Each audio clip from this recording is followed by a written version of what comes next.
The end of Parshas Pinchas is about Korbanos, about offerings.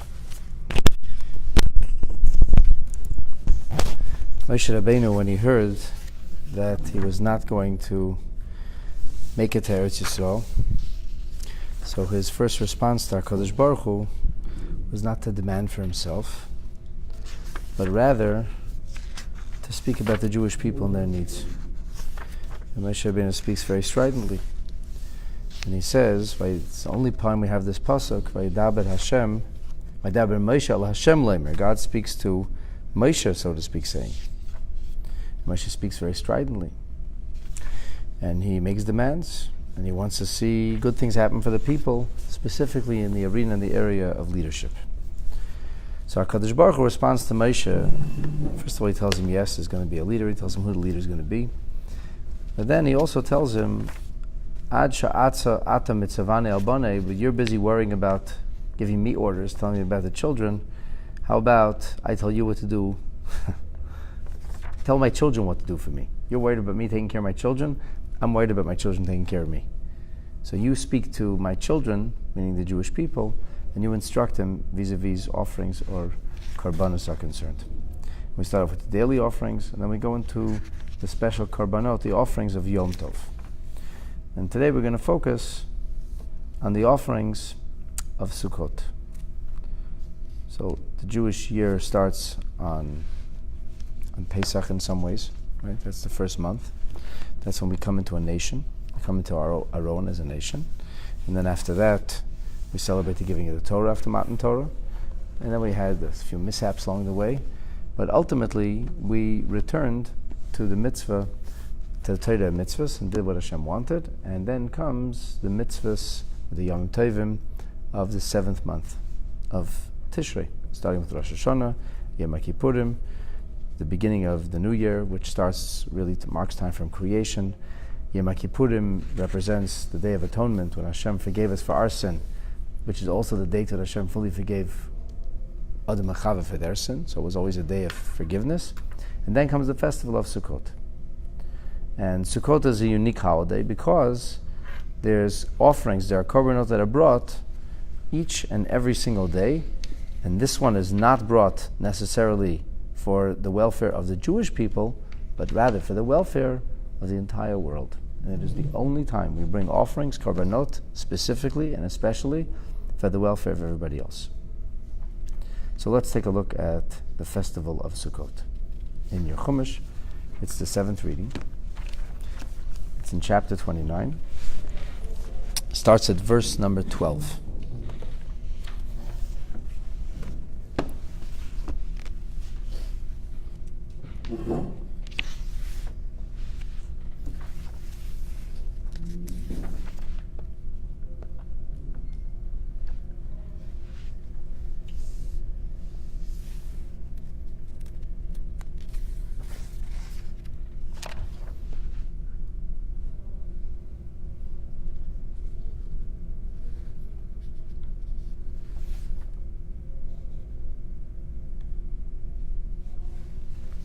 Okay. The Torah says, on the 15th day of the 7th month, Mikra Kodesh yiyeh lachem. There will be a day of holy convocation for you. Kol melechas aveda, during this time, no work shall be done. Leisasu v'chagosim chag l'Hashem, you will celebrate a festival unto God, Shivas Yamim, for 7 days. That's how we introduce the concept of the festival of Sukkot. What will you do on this Yom Tov? So elsewhere we hear about the palm frond, and we hear about the citron, and we hear about the myrtle and the willows. Here we talk about the offerings. Here we're speaking about the korbanot. You'll bring a fire offering, a pleasing aroma before God. 13 oxen, elim shnoim, 2 rams, kvasim b'nei shana ba'asar. And when it comes to the yearling sheep, you'll bring 14 of those. Tamimim yihiu, all of them should be complete and intact. Umin chasam, seilas belul bashaman, and the meal offering that accompanies it will be fine flour, kneaded with oil. Shloisha esreinim, 3 measures lapar for each of the cows.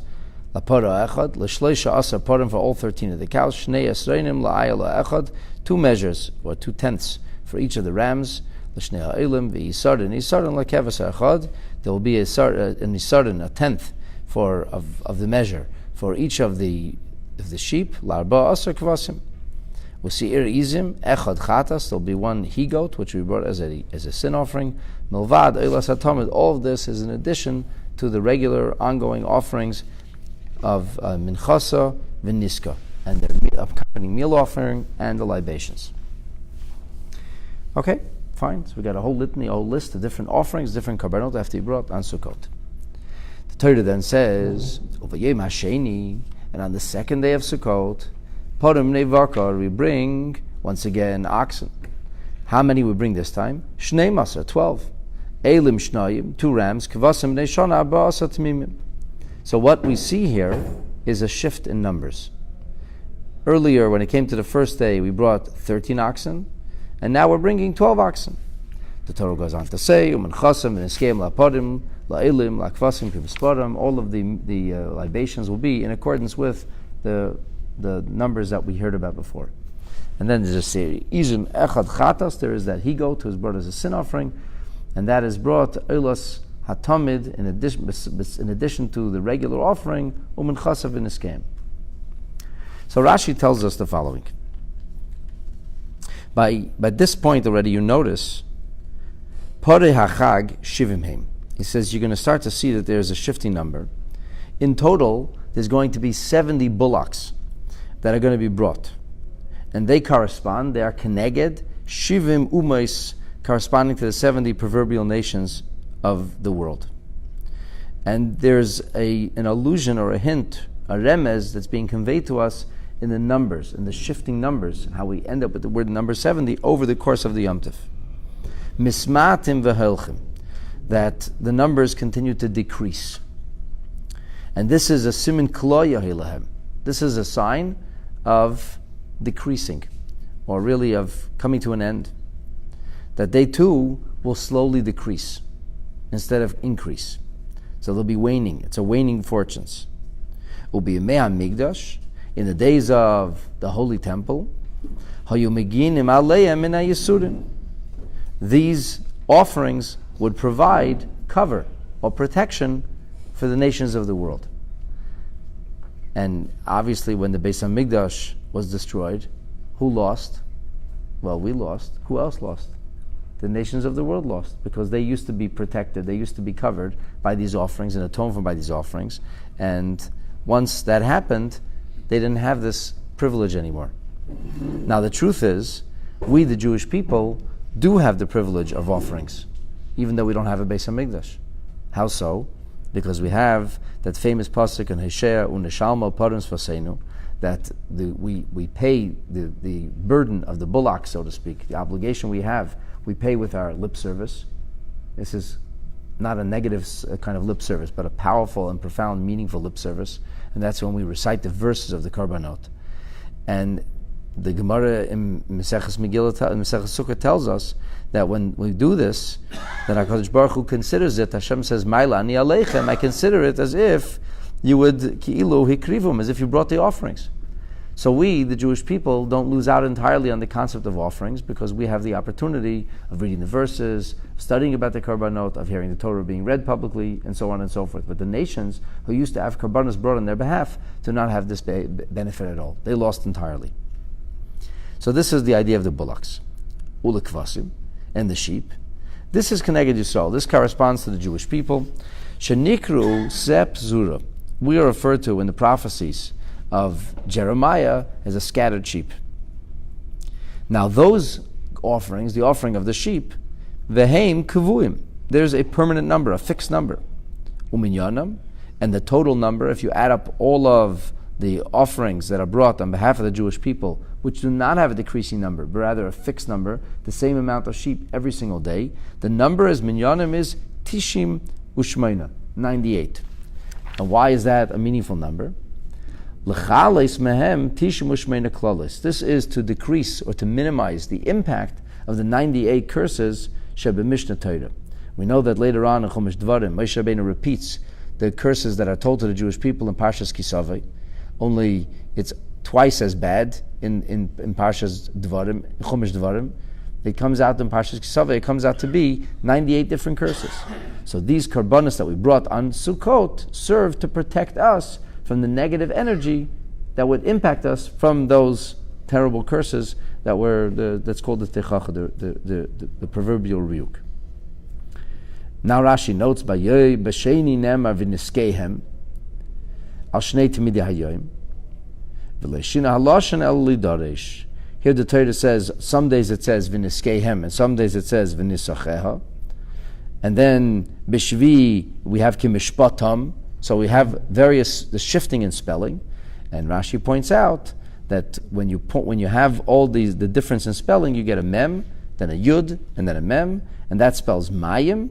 And this is a remez, this is an allusion, l'nisach hamayim in HaTorah, to the notion that water was poured in the Mizbeach, and that this is a biblical idea, not a rabbinic one, even though it's never openly or clearly expressed in the Torah. So we have three things we learned about the festival of Sukkot today. Number one, there are offerings brought on behalf of all the nations. Number two, there are offerings that are brought on behalf of the Jewish people. The nations' offerings are in decreasing number, and this is in order to shield and protect them. But ultimately, it's omenful to the end game, in which Yisrael will rise and the nations will fall. And then we also hear about the mitzvah of Nisach HaMayim, the special water offering which is poured on the Mizbeach only during the festival of Sukkot. And this is linked to the concept of Simchat Beit HaShoeva, the great joy and celebration, which was called the festivities or rejoicing of raising water or taking water from the Mei HaShiloach and pouring that in the Mizbeach. So today we're going to take a look now and try to understand on a deeper level, why is it that the Parei HaChag, for some reason, Sukkot and its offerings end up serving as a shield, a protection for the nations of the world. I mean, what do they have to do with the festival of Sukkot? There is a distinctly non-Jewish element, you could argue, in the festival of Rosh Hashanah. Rosh Hashanah is the birth or creation of Adam and Chava. Adam and Chava are the parents of all of humanity. Sukkot is a Jewish thing.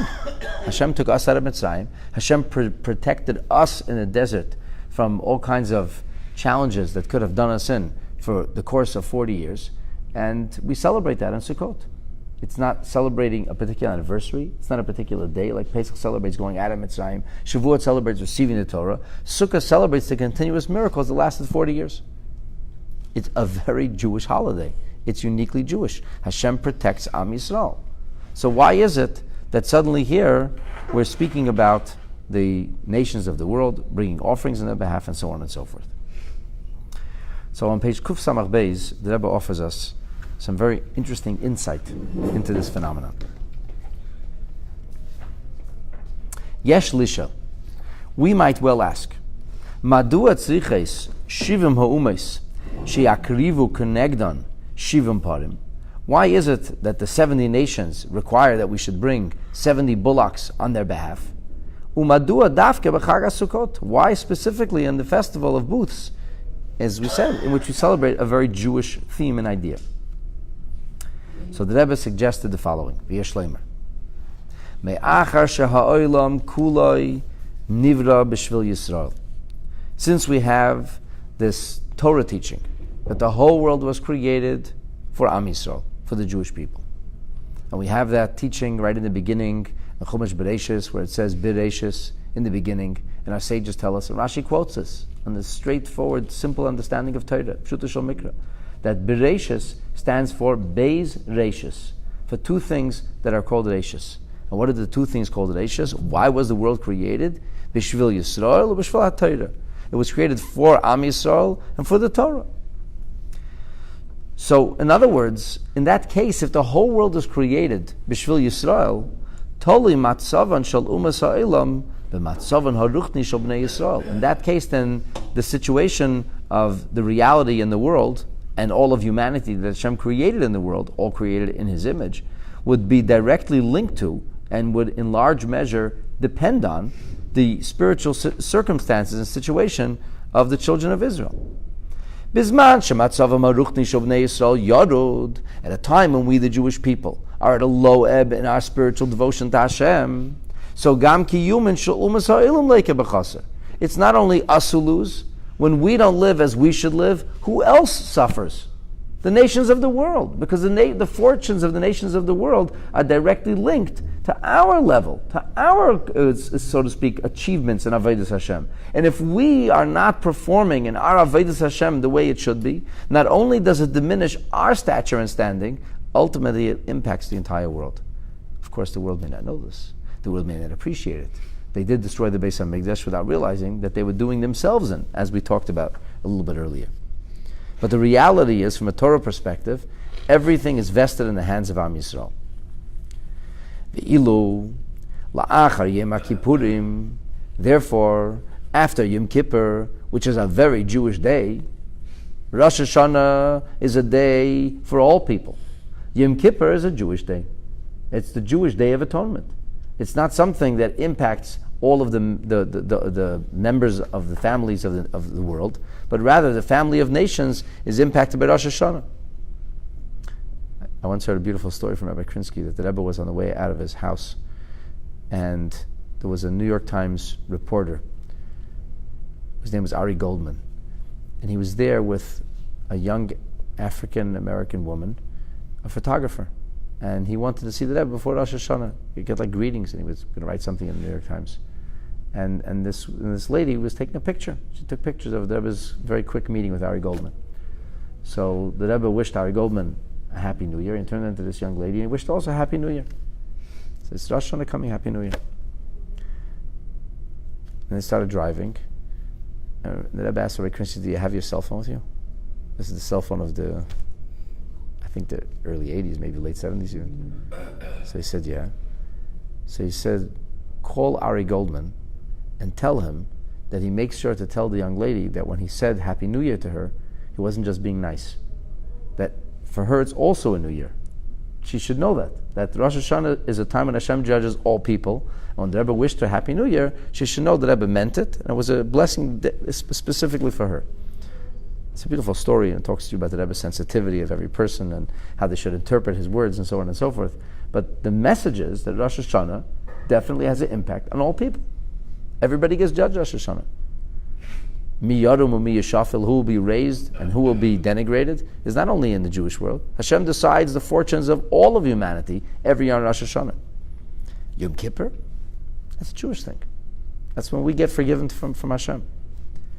However, the Rebbe reasons, if the fortunes of the whole world are ultimately inextricably linked to the fortunes of the Jewish people, and if our spiritual standing has a direct impact not only on us, but on everybody else, so la'achar Yom Kippurim, after Yom Kippur, shabai miskaprim chata'im shel bnei Yisrael, this is the day when Hashem atones for and forgives these sins, the inequities, the imperfections of bnei Yisrael. Who else benefits? Invariably, the nations of the world benefit too. The nations of the world also are restored to a certain more appropriate situation. Why? Because their fortunes are linked to Am Yisrael, to the Jewish people. And therefore he suggests something, an incredible chiddush, amazing novelty here. Tafkidam shel shivim haparim, the purpose of these 70 bullocks, these special offerings, hamekuravim b'chag HaSukkos, which are offered during the festival of Sukkot, and that's miyad la'achar Yom Kippurim, immediately after the Day of Atonement, that the purpose is l'roimei meschivim ha'umeis mehayirida shechala behem be'ikves aveneseim shel bnei Yisrael, to elevate the nations of the world from the denigration that they may have experienced, not from their own doing, but rather through our sins. Because when we behave inappropriately, it necessarily impacts the nations of the world inappropriately. And because of this, now it's necessary, now it's important for the nations of the world to be restored to their previous spiritual standing. So the whole idea of Sukkot is a continuation, really, of Yom Kippurim. Like it says in Chassidus, that the main inyan of Yom Kippur is the idea of Keteris. Keteris is, of course, a plume of smoke. And then we have this idea that on Sukkot, Tzilasa Meruba Michamasa, that on Sukkot we have this notion that the shade has to overweigh the sunlight. So the sunlight also represents the idea of fire. And in Yom Kippur, the main thing is offerings, Korbanos. Korbanos are fire. So the fire of Yom Kippur then gets, so to speak, cast aside or overwhelmed by the shade that's created from that fire. And this is the idea that that which we accomplish on a spiritual level in Yom Kippur is distilled into the covering of our sukkah, the schach. And you know that schach also has the numeric equivalent of 100, samach is 60, and there's two chafs, which is 20 each, gives you a numeric equivalent of 100. And how many times do we blow the shofar on Rosh Hashanah? 100 times. So there's a link between Rosh Hashanah, Yom Kippurim, and then Chag Sukkot. This is the energy of the days of awe are distilled into the energy of the days of joy. And you might think that that's a wholly Jewish thing. That's all about us. And the Rebbe says to us, no, it's actually not. It's something that has an impact on the whole world. Even the Jewish parts of Yom Kippur have an impact on everybody else, because everybody else's fortune and their connection to Hashem has a lot to do with our connection to Hashem. And since we've become atoned and cleansed in Yom Kippur, and since we're ready to celebrate Sukkot and experience the so to speak, the after effect, the positive after effects, the salutary after effects of Yom Kippurim, which after we've become cleansed and atoned, we're able to sit in Hashem's embrace, which is the idea of the Sukkah, and bring special offerings which shield and protect us, then it shouldn't only be for us, but it should also be for the nations of the world.